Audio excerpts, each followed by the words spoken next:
میگویم که زنم بر من گفت که جوابی مرا ده. گفتم این گپ را نگوی. باز گفت. بعد گفتم که جوابت را دادم. من زندگی کنم یا نه. یعنی مسئله شو مسئله طلاق کنایه هست.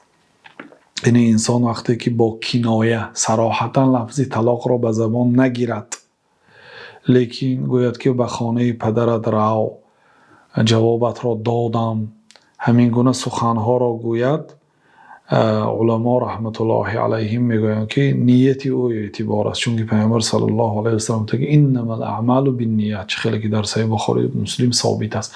عملها وابسته بر نیت است. در قرارت قلبش وقتی که من جوابت را دادم یا رو از خانه من گفت چی نیت داشت. این یک مسئله. دوم مسئله این است که مسئله های طلاقی را خیلی که بارها تاکید کردیم، از این خیلی فتواها و سوالها برای خود جواب خلاصه نمیبرید، بلکه به نزد یک عالم که از احکام شریعت با خبر است و امانت نگهدار است، به نزد او رفته امرای همسر تا مسئله را میپرسید.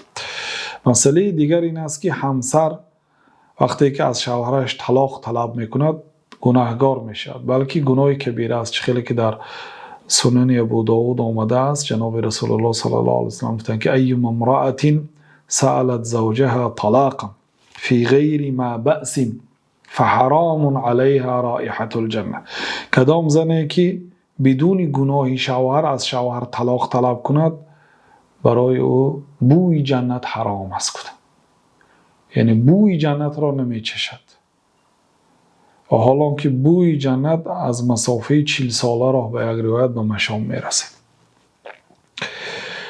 وقتی که حدیث یا آیت میگوید که جنت برای او حرام است یا بوی جنت برای او حرام است، این دلالت میکند که این گناه کبیر است. یعنی زن حق ندارد که از شوهرش طلبی طلاق کند حالا که شوهرش یگان کار حرام اجرا نکرده است.